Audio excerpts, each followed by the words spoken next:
Hello everyone, welcome back to my channel. In today's video, I'm going to be showing you how to get the perfect manicure from the comfort of your home.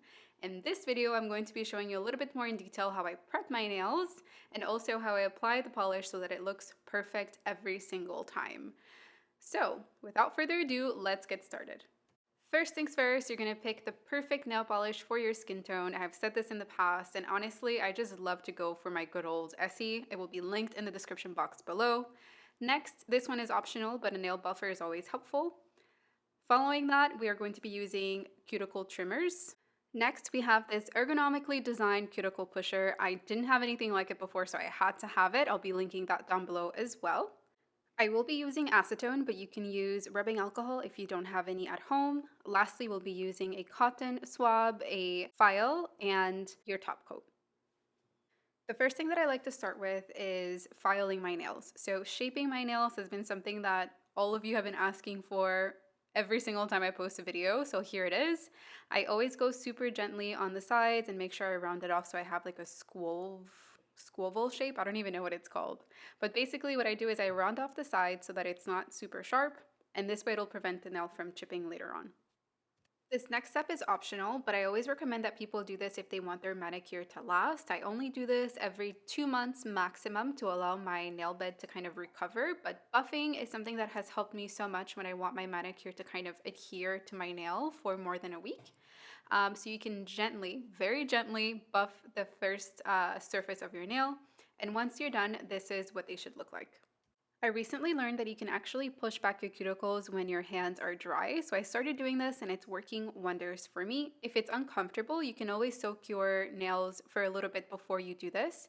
So I'm going to be using this cuticle pusher and just pushing back all of my cuticles and prepping them to be trimmed. So some of you I know are so against it. Honestly, do this if you feel comfortable doing it, but I personally love to trim my cuticles.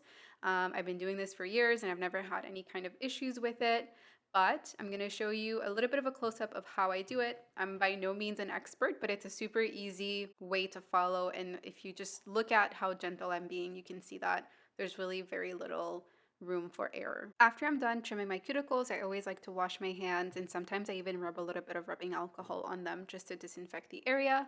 And this step is a little bit optional, but if you still prefer to have a super clean nail bed, you can grab the other end of that cuticle pusher and just clean up the cuticle that way. That is an alternative if you don't want to trim them. It's just an easier way to make sure that your nail bed is super clean and looks a lot more polished before you actually move on to the next step. And this is what your nails should look like. They look beautiful and ready for the next step. You can leave them like this if you want that clean, no makeup look nails, but I am the polish queen, so I'm gonna be using my good old Essie. But before I start, I'm gonna grab that cotton swab and I'm just going to clean up my nails with either rubbing alcohol or acetone if that's all you have at home. Some of you kept complaining in the comments saying that, oh my gosh, my nail polish is always streaky, it's always super gooey, it's not looking the same way. Well, think about this. Less is more. So when you're applying your nail polish, start off with a very thin base coat and then start building it up. And this way the color will show up in a much more uniform way. After you're done applying your first coat, this is what your nails should look like. So as you can see, there is some inconsistency. Some of my nails are much darker and lighter, but that's okay because we're going to fix it with the second coat.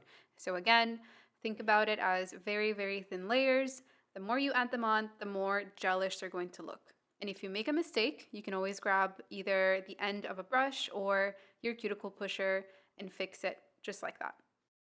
And finally, we're going to be sealing all of our hard work with a good top coat. So again, all of these products will be listed in the description box below, but for this, I always like to be quite generous in the top coat application just because I love it to look a little bit thicker.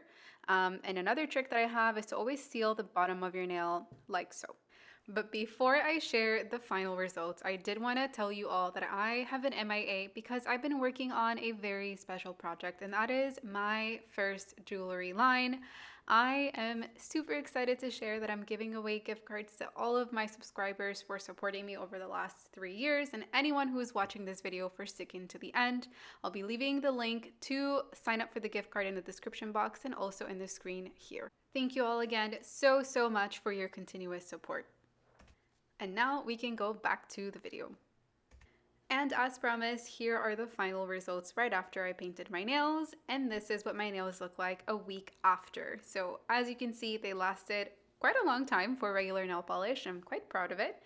If you want to see more videos like this, be sure to comment down below and let me know what your favorite kind of videos are. I'm super excited to be back on YouTube, so I can't wait to read all of your comments and make more videos. Until the next time.